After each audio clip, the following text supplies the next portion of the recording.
Queridos hermanos, vamos entonces a reflexionar esta mañana en la palabra del Señor. Iniciamos este tiempo de predicaciones durante este mes de octubre, donde entonces ya hemos sido informados que el tema de este mes que nos va a ocupar es partir es ganancia en Cristo. El partir es ganancia en Cristo. Así como hemos estado compartiendo otros temas en los últimos 2 meses, en este tercer mes, vamos entonces a hablar de algo que no muchos quieren hablar, pero también es importante mirar, revisar, para juntos y cada uno pueda armarse una perspectiva correcta acerca de esto, la muerte. Una realidad, una experiencia que si el Señor no viene antes, a todos nos tocará tener que enfrentar. Porque ya seguramente los que estamos acá, todos alguna vez seguramente han tenido que despedir un ser querido, así que ya saben de lo que estamos hablando y ellos especialmente lo saben. Les voy entonces a rogar que puedan entonces abrir sus Biblias en el Salmo número 89, capítulo 89, versículo 48. El título de la predicación de hoy día es La muerte tiene su historia. La muerte tiene su historia, es el título de la predicación, el tema de hoy día. Así que vamos a iniciar con el Salmo 89, versículo 48. Salmo 89, versículo 48. Y el salmista, el escritor bíblico, en aquella ocasión, haciendo mención de muchos otros temas y de su relación con Dios, porque en ese contexto se da, hace esta pregunta: ¿Quién hay que viva y no muera jamás, o que puede escapar del poder del sepulcro? Y ahí viene un Selah, que es como un silencio, como el libro de los Salmos, son composiciones musicales usadas en el culto rabínico. Entonces aparecen estas notas musicales donde hay que hacer un silencio, como lo que hacemos aquí cuando cantamos. Entonces un silencio en este canto. Y la pregunta es: ¿quién hay que viva y no muera jamás, o que pueda escapar del poder de la sepultura, del poder de la muerte? ¿Quién hay? En aquellos años y en aquella antigüedad, se hacía entonces esta pregunta. Y quiero partir con una introducción a modo de poder ya ingresar a este tema. Y vamos a orar, porque como nos vamos a ocupar de este tema por varios domingos, el Señor nos dé sabiduría. Tenemos que saber abordar esta temática de distintas perspectivas, como ya nos hemos programado para este mes de octubre. Les invito a orar. Pida al Señor que nos ayude a tratar estos temas. Señor, te buscamos esta tarde cuando la iglesia acá está reunida para agradecerte esta oportunidad, pero también para agradecerte la oportunidad de que tenemos con libertad abrir las Escrituras, abrir la Biblia y poder reflexionar, detenernos, pensar, analizar tu palabra desde la guía del Espíritu Santo. Guíanos, Señor. Dirígenos y ayúdanos para poder durante este mes de octubre hablar de que el partir es ganancia en Cristo. Salir de este mundo, el morir es ganancia en Cristo, lo decía el apóstol Pablo. Por lo tanto, queremos entender cómo es que la muerte, siendo tan dolorosa y difícil, puede transformarse en una ganancia. ¿Por qué es así? Ayúdanos, guíanos para entender este proceso, dado que todos de alguna manera hemos estado vinculados, relacionados con la muerte. Sabemos cómo es esto. Te pedimos nos guíes y nos ayudes para tu gloria, en el nombre de Jesús. Amén. Amén. Bien, hay una imagen que quiero compartirles porque me llamó la atención al buscar, preparar este tema, la experiencia de una gorila llamada Coco. Esta gorila nació en el año 1971 y tuvo problemas de su salud y tuvo que ser llevada para ser cuidada y adoptada. Y finalmente llegó y la tomaron allí una estudiante de psicología de la Universidad de Stanford, ¿ya? Porque notó que tenía capacidades especiales. Así que desde muy chiquitita a esta gorila, ustedes ya la ven grande allí, en 1971 nacida, esta gorila comenzó a comunicarse y dado que descubrieron que tenía cierta capacidad, le empezaron a enseñar palabras, por supuesto en inglés, estamos hablando de Estados Unidos, y aprendió a lo largo de su vida 2000 palabras en inglés y aprendió algo así de una cantidad de unos 1000 signos en lengua de señas, ¿ya? Y era la posibilidad que tenía de comunicarse y podía identificar colores, podía pintar y podía comunicarse con su dueña, y fue parte de un proyecto que se le llamó Proyecto Coco, ¿ya? Una gorila hembra, y por lo tanto tenía esa capacidad de comunicación. Apareció en la portada de una revista importante en los Estados Unidos donde ella misma se estaba tomando una foto, ¿ya? Y en ese proceso que causó interés, incluso el actor Robin Williams estuvo con ella y aparecen imágenes donde aparece riéndose y descubriendo cómo esta gorila tiene esa capacidad de comunicarse.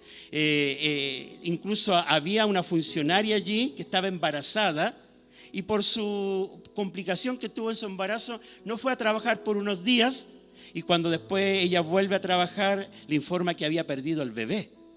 Entonces la gorila expresó de alguna manera con estas señas como lágrimas, como que sentía pena, porque le preguntó en un momento cómo seguía su bebé haciendo señas.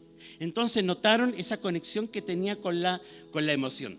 Bueno, un día le regalan una gatita, la que ustedes pueden ver acá, le regalan una gatita y la empezó a criar. Y la empezó a cuidar y dormía con ella, la acariciaba, la acompañaba y veían esa relación que tenía entonces con su gatita.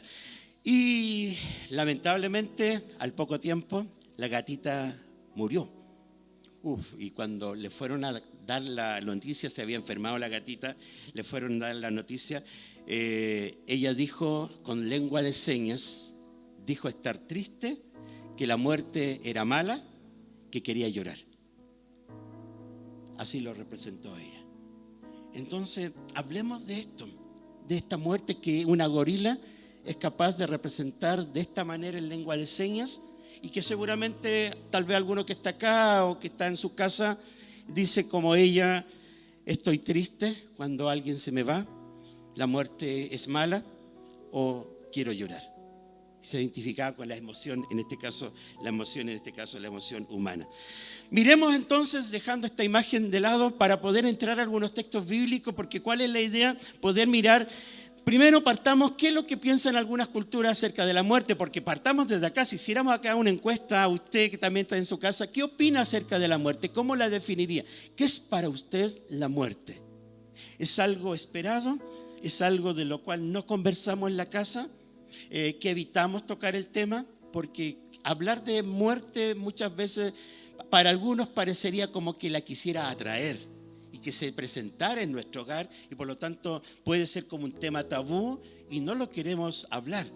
Y no lo queremos hablar porque tal vez tenemos la experiencia de que la muerte precisamente se llevó a alguien que yo tanto quería y que no quería que se fuera si no me gustaría. Si no fuera por la muerte, esa persona todavía estaría acá conmigo. Entonces, a pesar o no obstante que sabemos que todos un día vamos a morir, no hablamos del tema. Me he encontrado con muy pocas excepciones donde el tema se aborda, se habla, y especialmente quien tal vez sabe que va a partir porque está enfermo y le queda poco tiempo, ya el tema lo habla francamente y dice: esto quiero que hagan cuando yo parta. O yo quiero que tú te quedes con esto en términos de herencia, por ejemplo, o que la casa se organice de esta manera. De alguna manera, personas que hablan del tema y los demás escuchan, y de alguna manera la persona se prepara.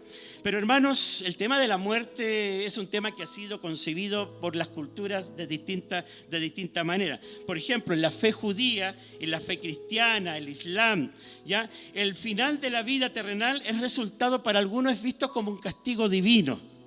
En esa fe, en esas culturas, como un castigo divino. O sea, algo que viene como consecuencia de haber cometido algo. En vez de verse la muerte como algo positivo, muy por el contrario. Los romanos, los griegos, explicaban la muerte como un castigo de los dioses. Miren, ¿a quién? A Prometeo, ¿Y qué había pasado con él? Para vengarle porque este hubiese entregado el fuego a los humanos dentro de la mitología griega romana. Esto es como, ellos lo conciben la muerte como, y lo asemejan a un niño que rompe el jarrón en su casa y está esperando que llegue la mamá, sentado en el sillón. Así es vista la muerte. Espero, me va a llegar. Me van a castigar, como un castigo entonces, un castigo divino. Incluso el color negro es asociado ¿a qué? A la muerte. El dolor está asociado a la muerte, ¿ya? A pesar de que haya de alguna manera en el interior una esperanza de que después de la muerte hay algo mejor, pero igual el negro, el dolor y otros conceptos también están asociados con la muerte. Los hinduistas o el hinduismo la trata a la muerte o la entiende la muerte como una transición, o sea, el cuerpo físico de nuestra alma se marchita y dicha alma tiene que encontrar un nuevo recipiente. Entonces la muerte es vista en el hinduismo como una transición. No es un castigo, es el comienzo de un nuevo ciclo tan natural como despertarse en la mañana y amanecer en otro cuerpo. Y en caso de alcanzar la santidad absoluta, dice el hinduismo, en estas reencarnaciones el alma ya finalmente abandonará la vida terrenal. Por ejemplo, las religiones africanas. A ver, ¿cómo ven ellos la muerte? La muerte es una realidad constante y siempre para los africanos está a la vuelta de la esquina, o los que descienden de la cultura africana.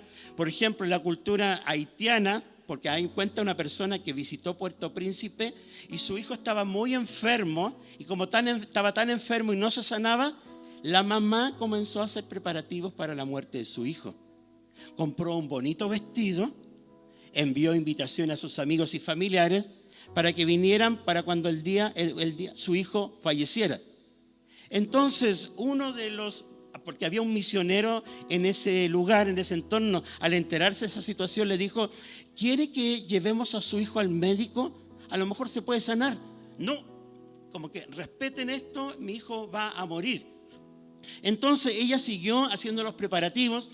Finalmente ella sale a hacer trámites, sale de la casa y ellos, a escondidas de ella, de la mamá, van y buscan un médico y lo llevan a la casa para que revise en este caso al niño.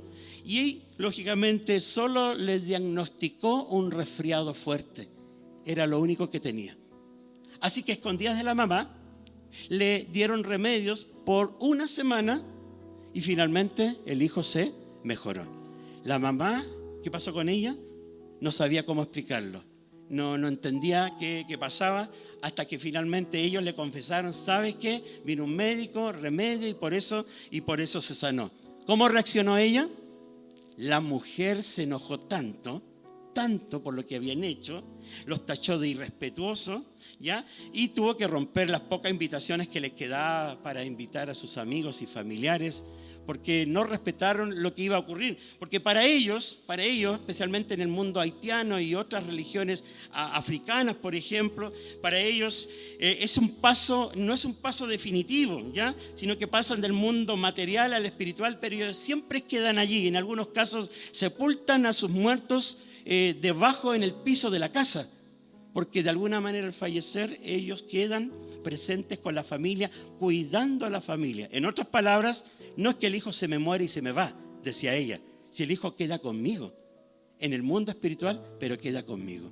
Entonces, hermanos queridos, con lo que menciono y otros casos más, podríamos encontrarnos con distintas perspectivas acerca de la muerte. ¿Cuál es su perspectiva acerca de la muerte? ¿Es la misma que tiene hoy a la que tenía ayer cuando algunos de nosotros no éramos creyentes? ¿Es la misma? ¿Ha cambiado? Bueno, miremos cómo se representa la muerte en algunas culturas y cómo también nos dice la Biblia.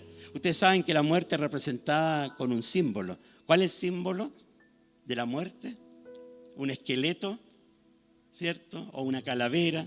¿Con qué? Con una guadaña que representa la muerte. La muerte también es representada en culturas como el reloj de arena. ¿Lo han visto? Un reloj de arena, el color negro, ya lo decíamos. O una bandera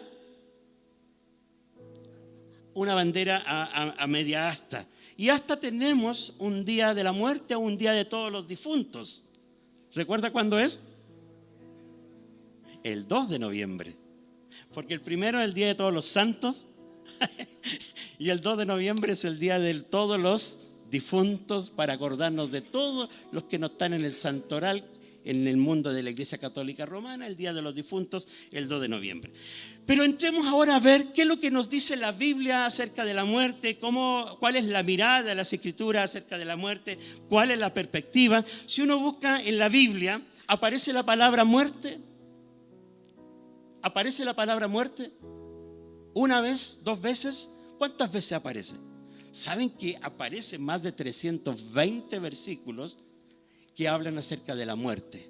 O la muerte de alguien, o para definir un poco el concepto de la muerte. Bueno, y la muerte viene de esa palabra griega que es thanatos, que significa muerte, y esa palabra thanatos la encuentra en las palabras españolas o latinas como eutanasia o tanatología. Thanatos significa muerte y es la palabra que uno puede encontrar entonces en el griego. Y el origen de la muerte en la Biblia, ¿dónde está el origen de la muerte? ¿En dónde se encuentra el origen? ¿Dónde comienza la muerte?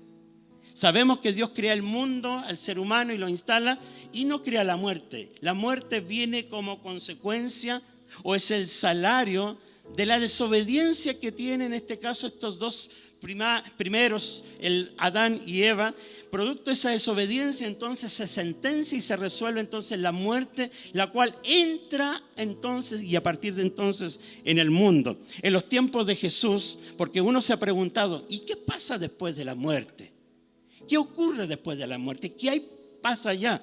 Uno encuentra en el ministerio de Jesús una parábola que parece dar más luces a lo que sucede luego de la muerte. Recordarán la parábola del rico y Lázaro. ¿Recuerdan? En Lucas capítulo 16, un rico, Lázaro, un mendigo a la puerta. Ambos mueren, el rico y el mendigo, y ¿saben a dónde van cada uno? Lázaro, el mendigo, va ¿a dónde? A un lugar de reposo, cuenta Jesús, llamado el seno de Abraham. ¿Y el rico a dónde va? En un lugar de tormentos. Y ambos se encontraban en un lugar llamado Hades. Fueron al Hades, y uno sufriendo y otro descansando, y en esa conversación que se da, se le dice al rico que estaba atormentado en esa llama y quería que el pobre untara un poco la punta de su dedo en agua para que saciara la sed, porque era intenso el calor, la sed en ese lugar de tormento. Y el que está sentado acogiendo a Lázaro en su seno, en sus piernas, en su pecho, no es posible pasarse de aquí para allá. Entonces envía a alguien para que le vaya a avisar a mi familia, se adviertan y no vengan a este lugar de tormento.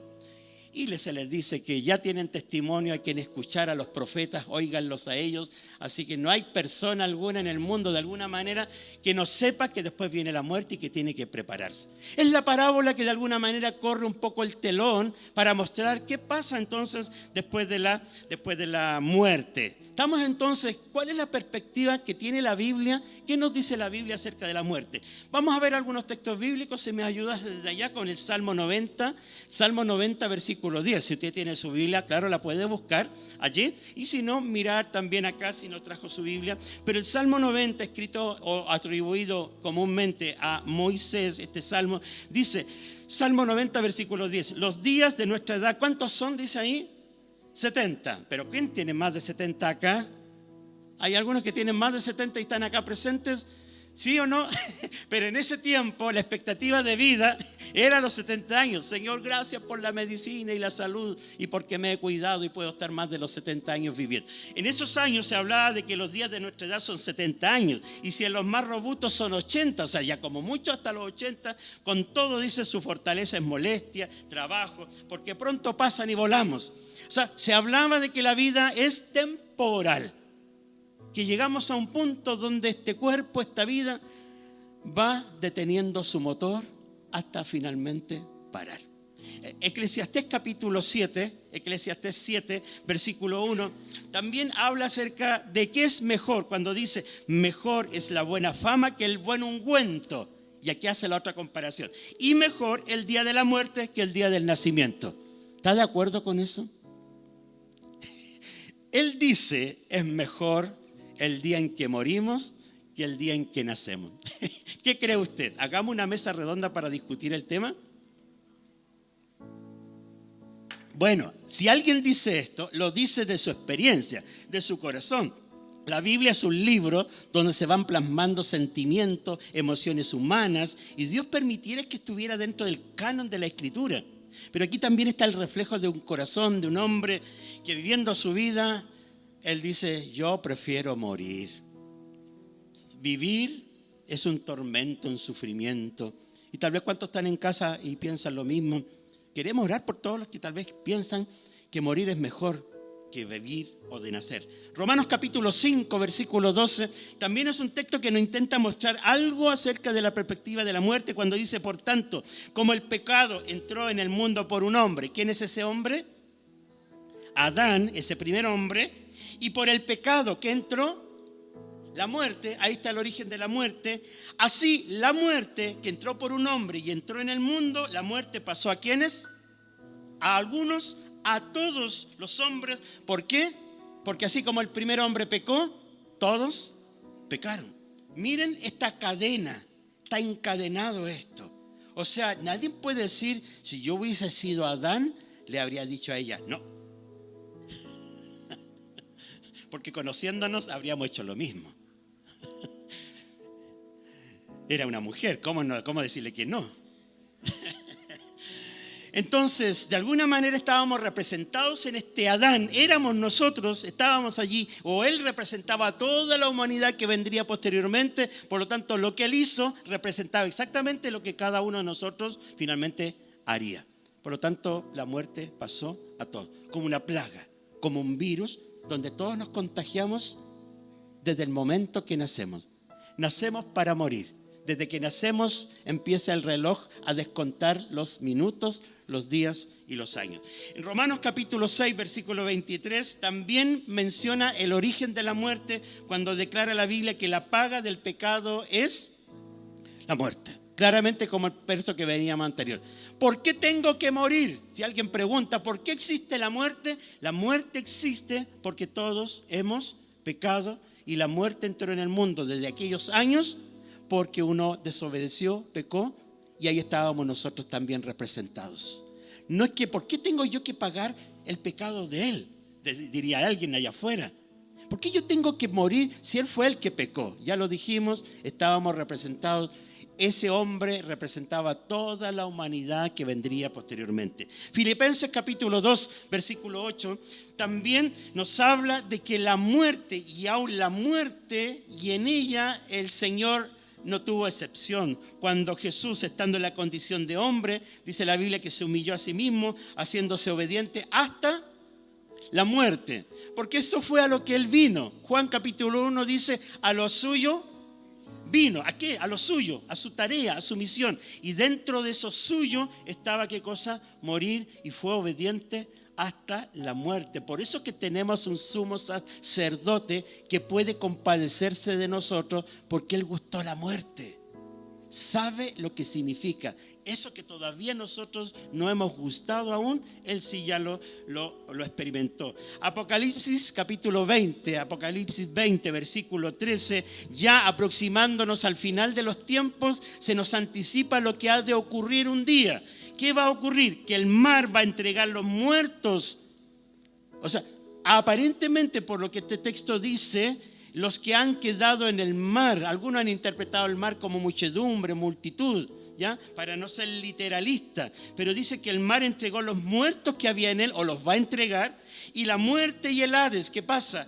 Entregaron los muertos que había en ellos y fueron juzgados cada uno según sus obras. O sea, es la profecía bíblica, ¿ya? Los que hayan muerto y quedado por allí, todos los que estén reservados en un lugar, van a presentarse para ser juzgados. O sea, este texto bíblico de alguna manera me dice que cuando alguien muere, no se extingue. No sé si me entienden. O sea, cuando alguien muere, en un lugar está, y en algún momento, la muerte, el Hades, como era el nombre que antes se le llamaba a los judíos a la muerte, el lugar de la muerte, el Hades o el Seol, es en ese lugar donde están los muertos, se van a abrir las puertas y ellos tendrán que entregar a esos que están allí, porque viene algo importante, ser juzgados. O sea, este texto me habla de que no hay aniquilación, muy por el contrario. Por lo tanto, hermanos queridos, a través de la Biblia uno encuentra claramente, y estamos creo de acuerdo con esa muerte que es física, esa muerte que todavía no hemos experimentado, pero sí han experimentado seres queridos. A esa persona que usted ha visto partir ha sido objeto de la muerte física, que se entiende la separación de ¿qué? La separación del alma, como también del cuerpo físico, la separación. Está la muerte espiritual. ¿Cuál es la muerte espiritual? Es la muerte que puede tener una persona que está viva, pero está separada ¿de quién? Está separada de Dios. Por eso que la Biblia en Romanos capítulo 8, versículo 6 dice, porque el ocuparse de la carne es muerte, Romanos 8, 6, ocuparse de la carne es muerte. Ahí aparece la palabra muerte. Pero está hablando de esta muerte espiritual. Alguien que está separado de Dios, que no está reconciliado con Dios, está vivo, pero está muerto espiritualmente. Por eso dice, pero el ocuparse del Espíritu es vida y paz. Así éramos nosotros. Pablo a la carta a los Efesios dice, así eran ustedes. Antes ustedes estaban en los deseos de su carne. Pero Dios, que es rico en misericordia, nos sacó de la muerte espiritual y nos dio vida en Cristo Jesús el Señor. Gloria al Señor por ello. Esa es la muerte espiritual. Y por eso estamos acá, porque de ahí nos sacó. Y si alguien que está acá cree que está separado de Dios y no está cerca, es probable que tenga en su vida esta muerte espiritual, pero eso tiene solución en Cristo. Venga a Cristo y deje que Cristo le salve y le resucite esta vida eterna. Y también está la otra muerte. ¿Cuál es la otra muerte? Es lo que la Biblia habla de la segunda muerte. La primera muerte sería la muerte física y la segunda muerte es la muerte eterna. Esa condenación, esa muerte que espera a los que no se arrepintieron en el momento que llegue el juicio final. La Biblia y el libro de Apocalipsis hablan de la segunda muerte como sinónimo del infierno o sinónimo del lago de fuego. Apocalipsis capítulo 20, versículo 14, hace mención un poco acerca de esta segunda muerte. La muerte y el Hades fueron lanzados al lago de fuego. Esta es la muerte segunda, está en las Escrituras. Por eso que, hermanos, es importante predicar el Evangelio. No solamente porque es un mandato, sino porque quien no se arrepiente de sus pecados, hay una sentencia que es segura y es doloroso. Y no lo podemos decir tan livianamente y suelto de cuerpo. Es terrible, pero está escrito y va a ocurrir y muchos entrarán allí. Es lo lamentable. Por eso, hermanos, no nos acomodemos, compartamos el Evangelio, sigamos predicando, porque así como Cristo nos salvó de la muerte espiritual, y además de la muerte segunda, que es la eterna, o sea, el que está en Cristo está salvado de dos muertes. Y es probable que este cuerpo muera, venga la muerte física si Cristo no viene antes, pero hermanos, ya estamos salvados de la muerte espiritual. Y estamos salvados de la muerte segunda. Manténgase fiel a Jesucristo el Señor. Manténgase fiel, no se aparte, no se separe, porque Él ya compró y le garantizó en este pacto eterno, salvado de esta muerte espiritual y salvado de esta muerte segunda, el infierno o el lago de fuego. Hoy estos temas no se mencionan mucho de los púlpitos, ¿eh? Hablar de infierno, lago de fuego, condenación, pero tenemos que hablarlo porque justamente hemos entrado en este tema que es delicado. Bueno, hermanos, la Biblia da estas perspectivas acerca de la muerte, pero hermanos, hay esperanza para el que está en Cristo. Y hay una pregunta que yo quiero hacer, a ver si todos la pueden responder hoy día. Podría ser, pero en su interior. Si usted se muriera hoy día, ¿está seguro de irse al cielo? Ahí en su interior, ¿está seguro de irse al cielo? Porque la muerte está a la vuelta de la esquina. Y ni siquiera en casa estamos seguros, usted lo sabe. Porque aún en casa también. El otro día escuchaba la noticia, unos amigos se juntaron, no sé si era un futbolista famoso, no recuerdo. Se juntaron en una casa a compartir, servirse algo. Voy al baño, dijo uno, ya voy al baño. Pasaron los minutos y no volvía. Pasaron los minutos y no regresaba. Fue al baño a buscarlo y lo encontró tendido en el suelo. Un infarto al corazón se lo llevó en ese día. Ni siquiera en nuestro hogar, en todo lugar. Entonces la pregunta que te hago a ti y a cada uno de los que estamos acá, si tú te mueres hoy día, ¿estás seguro de tu salvación? ¿Te vas al cielo? ¿Te vas con el Señor? Porque si no es así, hay una segunda muerte que espera a los que no se han arrepentido. Entonces tenemos que prever el tema y tomarnos del Señor, quien compró nuestra salvación. En Él somos salvos, en Él estamos seguros. Él compró esta redención y nos libró de ambas muertes.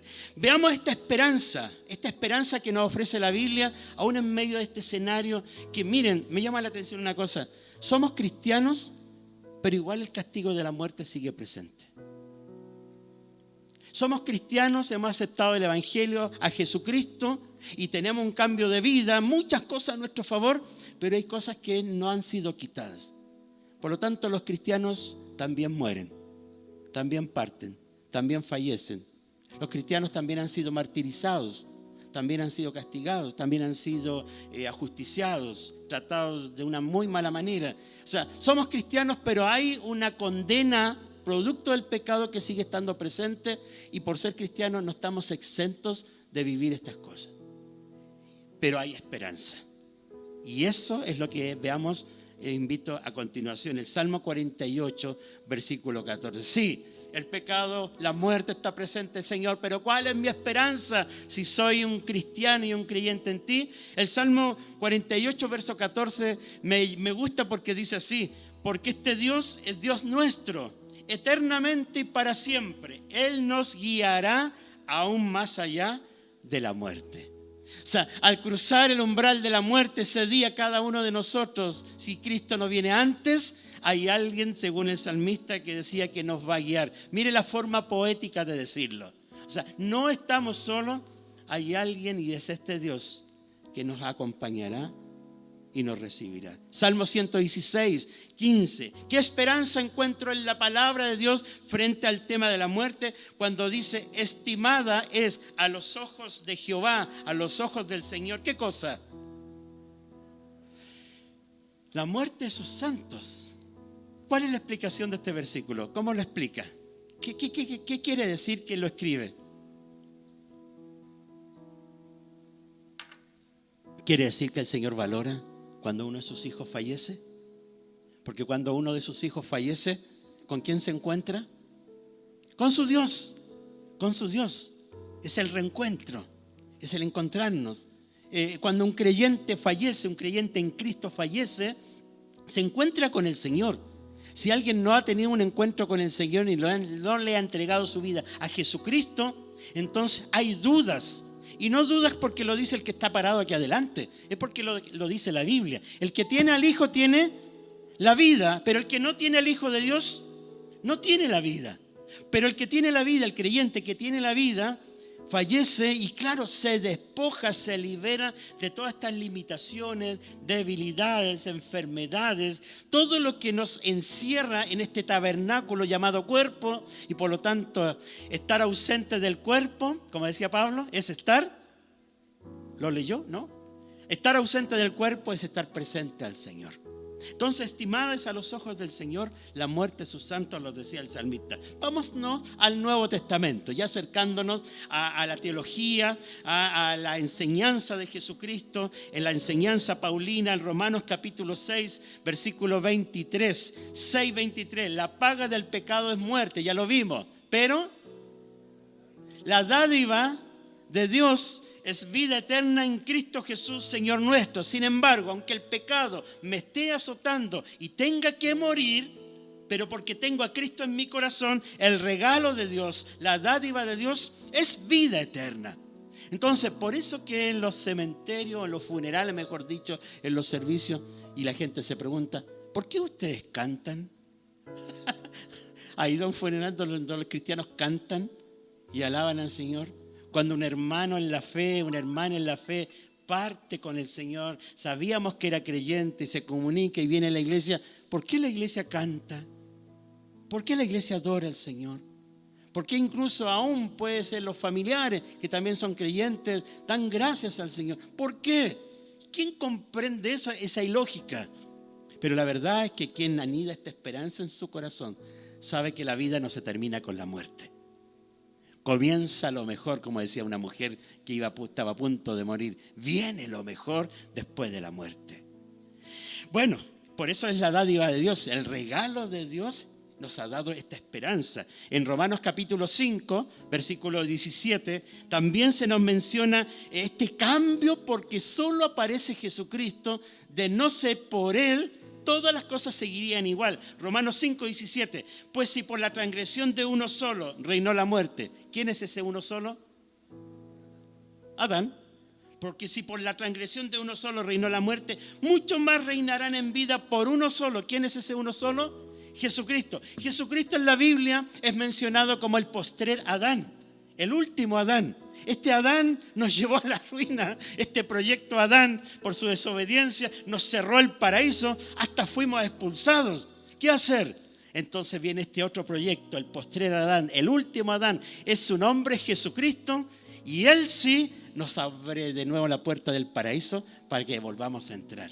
¿Me entienden la dinámica de la Biblia? Esta es la historia de la Biblia. Aquí somos echados fuera y viene este otro. ¿Quién los echó? El pecado, nos cerraron la puerta, no vamos a poder entrar. Pero este es el que abre la puerta con la llave de la cruz. Y todos los salvados y todos los que han creído en Él pueden volver a entrar e ingresar al paraíso. Solamente por los que reciben la abundancia de la gracia y del don de la justicia. Miren, Romanos capítulo 6, versículo 9 también nos menciona, sabiendo que Cristo, Romanos 6, 9, sabiendo que Cristo, habiendo resucitado de los muertos, ya no muere, murió una sola vez, la muerte no se enseñorea más de Él. La muerte se enseñoreó de Jesucristo, como si la muerte estuviese personificada, como si la muerte fuese un esqueleto con guadaña, como si la muerte respirara, viera y te apuntara con el dedo. Esa muerte, de alguna manera que ha sido personificada, se enseñoreó de Jesucristo por un tiempo. Lo tuvo cautivo. Pero esa muerte que aún mantiene cautivos a muchos hasta el día de hoy, no pudo con Él. No pudo con Él.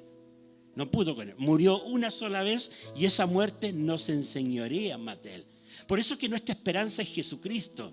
Las cosas han cambiado. Las cosas en esta casa que ya llamamos mundo ya no son las mismas desde que Cristo vino. Todo es diferente. En Él tenemos esperanza y aunque la muerte se puede enseñorear de nosotros un día cuando nos toque partir, la muerte no se va a enseñorear de ti ni de mí para siempre. Jesucristo abrirá las tumbas y los muertos saldrán de ahí y viviremos eternamente. Hermanos queridos, esa es la esperanza que hay en Jesucristo. Romanos capítulo 8, versículo 38 al 39. ¿Qué nos puede separar del amor de Dios? ¿Se recuerdan el texto? Incluso lo cantamos. La muerte, como dice, ¿quién nos separará del amor? Por lo cual estoy seguro que ni la vida, ni la muerte, ni la vida, ni ángeles, ni principados, ni potestados, todo lo que viene por delante nos podrá separar del amor de Dios. O sea, la muerte, aunque es poderosa, aunque no perdona y llega muchas veces sin aviso, aún esa muerte, aunque tú y yo muramos, no nos separa del amor de Dios. Ya no lo puede hacer.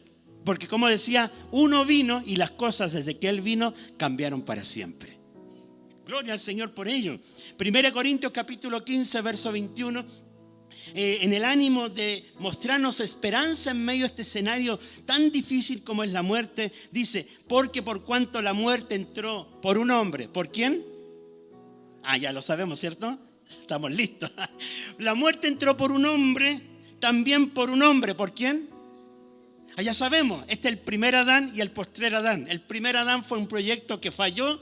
El postrer Adán, no porque Dios haya fallado o se haya equivocado como lo hizo, sino porque no supo que había que obedecer y no se ajustó a las normas. Pero este postrer Adán se ajustó a las normas, vivió conforme al corazón de Dios, enseñó, predicó, nadie pudo arguirle de pecado. Fue un proyecto exitoso, si hablamos de proyecto. Y este postrer Adán, como dice ahí, por un solo hombre, viene la resurrección de los muertos.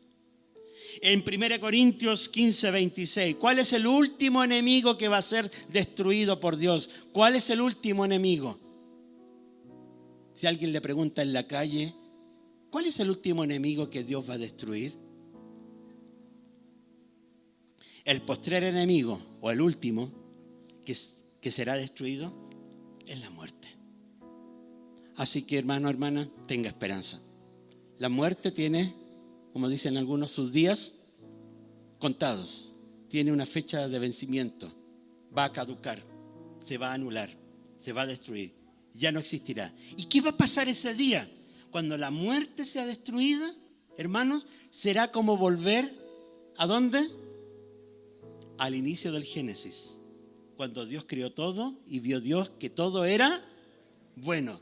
Cuando destruye la muerte, volvemos al comienzo. O sea, retomamos donde todo se destruyó, se desintegró, se desvaneció, se recobra. Gloria al Señor. Y eso lo hizo el postrer Adán, Jesucristo nuestro Señor. Amén, gloria al Señor. Y 1 Corintios, sin salir de esta carta, 15:55, y que se mencionaba mientras cantábamos. Y es la pregunta que hace el apóstol Pablo luego de disertar acerca de Jesucristo, de su obra, de la resurrección. Si Cristo no hubiese resucitado, vana sería nuestra fe, argumenta el apóstol Pablo, para finalmente decantar el tema, ir cerrando y preguntarse: ¿dónde está, oh muerte, tu aguijón? ¿Dónde, oh sepulcro, tu victoria? Claro, hoy día te puedes estar llevando acá y a mí, pero ya no está para siempre tu aguijón, ni para siempre tu victoria. Así que, hermanos, hermanas, cuando vemos despedir a alguien, o nos llegue a tocar despedir a alguien el día de mañana, lloraremos, claro está, lamentaremos, pero en nuestra oración y en nuestro corazón, en lo profundo de nuestro ser, no se va a desesperar, sino que se va a cubrir de esta esperanza, y en nuestra oración diremos: sí, pero ya no está tu aguijón, muerte. Muerte, ya tu victoria no es para siempre. Hoy día te lo llevaste, hoy día ya no está conmigo, pero algún día esta muerte, esta misma muerte, también experimentará la muerte. Mire qué curioso. La muerte morirá. Y cuando la muerte muera, como lo hacemos en muchas ceremonias evangélicas, también cantaremos. También alabaremos y adoraremos con justa razón, porque la muerte ha muerto. Y eso será una victoria, el cumplimiento de la victoria que ya fue conquistada por Jesucristo en la cruz. Gloria al Señor, yo me gozo por esto. Hay que darle siempre más vuelta a todo esto, porque siempre tiene mucha más profundidad que solo leer textos bíblicos. Miren, Hebreos capítulo 2, versículo 14, verso 15, del 14 al 15 de Hebreos capítulo 2, dice: así que, por cuanto los hijos, nosotros, participaron de carne y sangre, Él, ¿quién es Él? Jesucristo. Él también participó de lo mismo cuando se encarnó y habitó entre nosotros, se hizo hombre y fue como uno de nosotros. Participó de lo mismo, ¿para qué? Para destruir, ¿por medio de qué? De la muerte, su propia muerte, al que tenía el imperio de la muerte. O sea, mientras la muerte se enseñoreaba porque estaba muerto Jesucristo, no se daba cuenta que Jesucristo, por medio de su muerte, estaba dando vencimiento sobre esta muerte. Mientras el diablo o la muerte danzaban y hacían fiesta porque Jesucristo estaba muerto, no entendían para nada que se aproximaba a su derrota, que justamente la muerte de Jesús era el camino para derrotar al que tenía el imperio de la muerte. ¿Y quién es el que tiene el imperio de la muerte? ¿Quién es el que tiene el imperio de la muerte? Ahí está el texto bíblico. El diablo. Para destruir por medio de la muerte al que tenía el imperio de la muerte, esto es, al diablo, y luego librar a todos los que por el temor de la muerte estaban durante toda la vida sujetos a servidumbre. O sea, ¿qué otra obra hace Jesucristo cuando muere? No solamente librarnos de la condenación, sino que lo que hace Jesucristo, un creyente, aunque sabe que puede morir o alguno de los suyos, ya no le tiene temor a la muerte. ¿Es así con nosotros? Pero la obra de Jesucristo es librar a todos los que por el temor de la muerte estaban en su vida sujetos a servidumbre. No les sirva la muerte. ¿Qué quiere decir? No le rinda pleitesía, no diga, es que le tengo respeto a la muerte. ¿Lo ha escuchado? No, es que hay que tenerle respeto. No le rinda pleitesía, no le rinda honores. Un creyente no puede decir, le tengo respeto, ya, porque la muerte es un enemigo vencido. Será destruido, no está presente y no lo estará. Hoy día puede tomar alguno de nosotros, pero la Biblia dice que un creyente no puede vivir con temor a la muerte. Porque vivir de esa manera es vivir en una actitud o condición de servidumbre. Y para eso el Señor murió, para librarnos de esta actitud de servidumbre. Apocalipsis 1:18, para ya ir cerrando con algunos tópicos que me quedan todavía. Apocalipsis 1:18 dice, ya en esta lectura profética, apocalíptica de los últimos tiempos, Jesucristo se presenta cuando Él dice, y el que vivo, estuve muerto claramente, mas he aquí que vivo por los siglos de los siglos, amén. ¿Y qué es lo que Él tiene? Tiene las llaves de la muerte y del Hades. ¿Alguien anda con llaves? Yo tengo muchas llaves de la iglesia, siempre ando con un manojo allá. En otras palabras, miren la figura. Jesucristo anda con las llaves. Pero Señor, úsalas. No, todavía no es el momento. Gloria al Señor. Pero Él las tiene. Él tiene las llaves de la muerte y del Hades. Él tiene las llaves del lugar donde están los muertos esperando. Ahí están. No están aniquilados, no se han esfumado, no se han desvanecido. Están allí. Ese lugar tiene una puerta y esa puerta un cerrojo y esa llave está en las manos del Señor. Cuando llegue el momento, como ya lo vimos, la muerte y el Hades entregarán los muertos que están allí. Pero ¿por qué lo van a entregar? Porque hay uno que abrirá la puerta. Él tiene las llaves de la muerte y el Hades, venció sobre ella. Apocalipsis 20:14, ya lo leíamos de alguna manera, y la muerte y el Hades finalmente serán, ahí lo decía Juan como si estuviese presente, fueron lanzados al lago de fuego. Esta es la muerte segunda, fin de la historia. Ahí se termina la historia, se acabó. Te fuiste para allá. Hermanos queridos, de alguna manera, es una parte del final. No es el final total, pero la parte del final de la completación de los propósitos de Dios es que la muerte, el Hades, finalmente tendrán un lugar donde también, lamentablemente, lo compartirán aquellos que no se han arrepentido. O sea, en el infierno estará tanto la muerte, el Hades, como los no arrepentidos. Qué cuadro más difícil, nos dice el texto bíblico. Apocalipsis 21:8, cuando ya se va cerrando el canon de las Escrituras, en nuestro último libro de la Biblia, el capítulo 21, versículo 8, dice, pero los cobardes e incrédulos, los abominables y homicidas, los fornicarios y hechiceros, los idólatras y todos los mentirosos tendrán su parte en el lago que arde con fuego y azufre. ¿Qué cosa es eso? Lo que la Biblia llama como la muerte segunda. Ya la muerte segunda es el lugar definitivo, el punto final. Ya no viene más, ya no tengo que esperar nada más. No hay esperanza más, no hay ceremonia alguna que pueda hacer en la tierra, ni pago alguno que pueda hacer en este mundo para hacer que el alma de aquel que partió salga de aquí y llegue acá. ¿Es posible eso? No es posible. El que muere llega al lugar que está destinado según la decisión que tomó en vida. Por eso, si hay alguien acá que no se ha decidido por Jesucristo, Jesucristo es la vida. Yo soy el camino, dijo Jesucristo. Yo soy la verdad y yo soy ¿qué? La vida. Dijo Jesucristo, nadie viene al Padre si no es por mí. Así que la respuesta es Jesucristo a la necesidad humana. Tienes que estar seguro, si hoy te mueres, que puede suceder, estás seguro de tu salvación. Él es el que nos da la vida. Hermanos, y Apocalipsis 21:4, finalmente en el ámbito de la esperanza para todo creyente y todo aquel que tiene su fe en Jesucristo, es saber que ese día enjugará Dios toda lágrima de los ojos de ellos. ¿Quiénes son ellos? Los redimidos, los salvados, los que lleguen a la presencia de Dios. Y ya no habrá esto que vivimos y tuvimos, ya no habrá muerte. ¿Ya qué más se acabará? Se acabará el llanto, se acabará el clamor, se acabará el dolor. Porque todas estas primeras cosas que son las que estamos viviendo, ¿qué habrá pasado con ellas? Habrán pasado, hermanos queridos. Por eso, hermanos y jóvenes, no nos avergüence nuestra fe. En estos días tomemos más del Señor.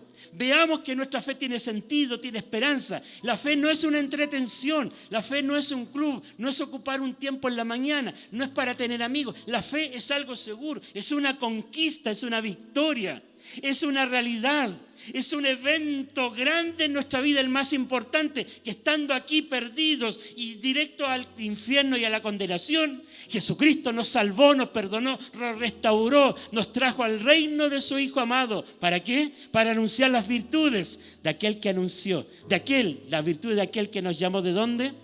De las tinieblas a la luz admirable. Así que alégrese por su fe, siéntase orgulloso, saque pecho.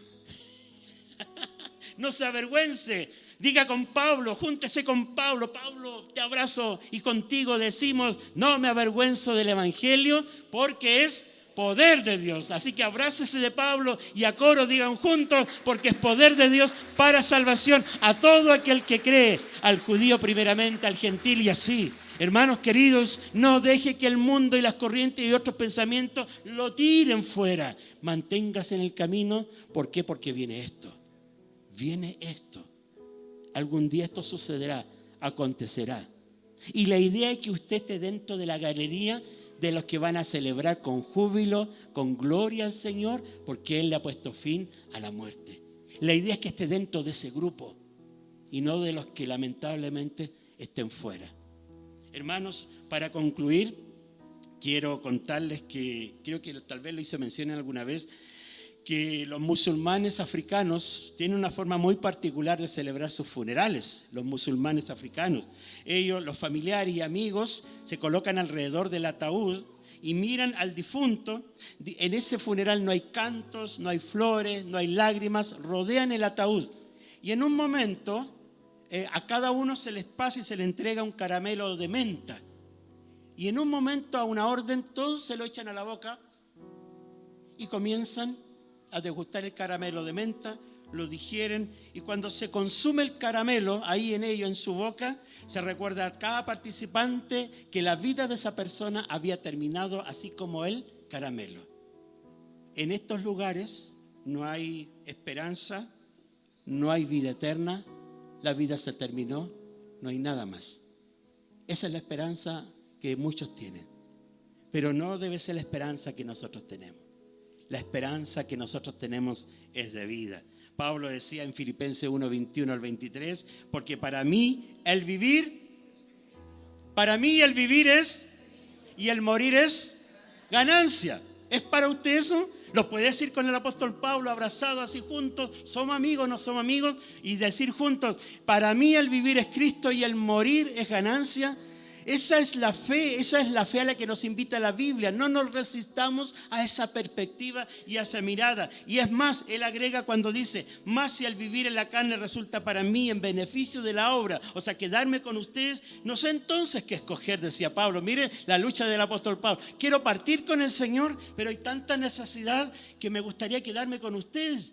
Y decir, porque de ambas cosas estoy puesto en estrecho, teniendo deseo de partir y estar con Cristo, lo cual es muchísimo mejor. ¿Cuántos desean partir con Cristo? No levante la mano ahí nomás. ¿Cuántos desean partir con Cristo? ¿Cuántos les gustaría irse con el Señor? Algunos dicen, miran sus hijos, los nietos, me gusta verlos crecidos, casados, con su vida hecha. Una vez que esto, Señor, ahí sí me voy. No, quiero conocer este país que no he ido a recorrer, terminar mi carrera, titular y empezar a trabajar. Y ahí, Señor. Hermanos queridos, nada es más importante que estar en Cristo y con Él. Prepárese para ese momento. Si esto que está aquí en el mundo tiene mucha importancia para ti, hay problemas. Hay que revisar entonces el corazón. Y en el libro de Apocalipsis, capítulo 14, verso 30, nos dice, oí una voz del cielo que decía, escribe, bienaventurados de aquí en adelante. ¿Quiénes son los bienaventurados? De aquí en adelante, capítulo 14, versículo 13, bienaventurados de aquí en adelante los muertos que mueren en el Señor. Capítulo 14, verso 13, los muertos que mueren en el Señor. Si usted está en Cristo y muere, es bienaventurado. Bienaventurado, es feliz, dichoso. Oye, y eso tiene mucho sentido. Por eso persevere en el Señor. Que cuando tenga que partir, ¡ay, qué bueno, Señor, que estaba en tus caminos! Me salvé. ¿Ya? O cuando estamos sirviendo al Señor, en vez de estar de ociosos, y justo viene el Señor cuando estamos sirviéndole a Él, dirán aquellos creyentes: qué bueno, Señor, que te estaba sirviendo y no estaba sentado en la banca teniendo enterrados mis dones y talentos. ¿Hay alguien que tiene enterrados sus dones y talentos y no está sirviendo al Señor hoy día? Preocúpese, porque puede el Señor venir. Por eso, bienaventurados los que mueren en el Señor, que están en esa condición. Sí, dice el Espíritu, descansarán de sus trabajos, porque sus obras con ellos siguen. Después de la muerte, sus obras le siguen. Después de la muerte, sus obras le siguen, porque viene un tribunal, viene un juicio que todo creyente va a tener que enfrentar para saber lo que hizo mientras estaba en el cuerpo, sea bueno. Así lo dice la Escritura. Sus obras le siguen. Así que no creamos que por morir todo lo que hemos hecho queda a este lado. Sus obras le siguen. Jesús es quien salva de la muerte espiritual.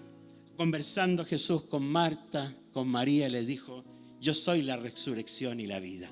Juan capítulo 11, versículos 25 y 26. El que esté muerto vivirá.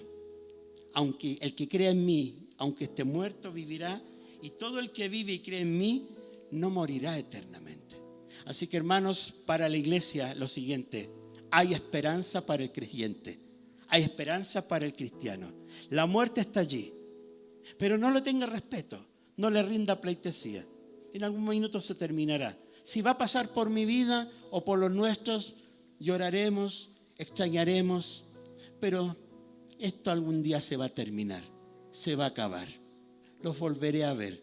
No seremos esposo y esposa, no seremos padre e hijo, no tendremos esa relación consanguínea. Los veré algún día si ellos también murieron en el Señor. Pero, hermanos queridos, y quien no está viendo y no es creyente en Cristo, acepta a Jesucristo en tu corazón. Recíbelo como tu Señor y tu Salvador. Asegúrate hoy día: después de la muerte no hay más tiempo, no hay segundas oportunidades, no hay nada más que hacer. Por eso te invito: si hay alguien que no ha recibido a Jesucristo y no ha creído en Él porque Él hizo la obra en la cruz y resucitó, recibe a Jesucristo en tu corazón.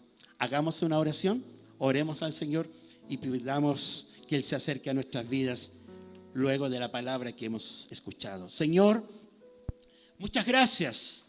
De verdad, como decíamos al comienzo, la muerte tiene su historia. La muerte ha tenido su historia, tiene su comienzo, pero también te damos las gracias porque tendrá su final.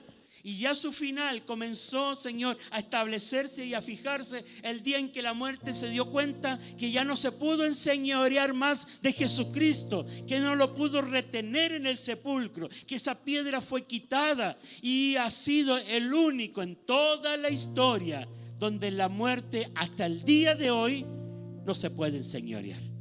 Él vive por los siglos de los siglos. Al único Dios, nuestro Jesucristo, al Padre de los cielos, por medio del Espíritu Santo te damos gracias, alabanzas. Gracias, Señor, por esta esperanza. Muchas gracias. Oramos, Señor, y te pedimos que nos ayudes a vivir en el consuelo que nos da tu palabra. Al momento de recordar a quienes han partido y nos han dejado, a recordarlos, Señor, tomados de tu mano, sabiendo, Señor, que tú eres un fiel compañero para toda la vida. Algún día tal vez la muerte nos sorprenderá, nos llevará, pero no nos llevará para atormentarnos, hacernos sufrir o tenernos en un lugar oscuro. De cierto estarás conmigo en el paraíso. Qué palabras que escuchó aquel sentenciado a muerte a tu lado, Señor. Gracias por ese paraíso que espera a los salvados. Gracias por ese paraíso que espera a los que se han tomado de Jesucristo. Gracias por esta esperanza, Señor. Pero si hay alguien acá que todavía no está seguro y está dudando, hoy es el día de salvación. Hoy es el día de tomarse de ti y entregar su vida, la cual, Señor, solamente tiene garantía en Cristo. La garantía está en Cristo. Si no se tiene a Cristo, no hay garantía. Él es la vida, Él es la verdad y no hay otro camino.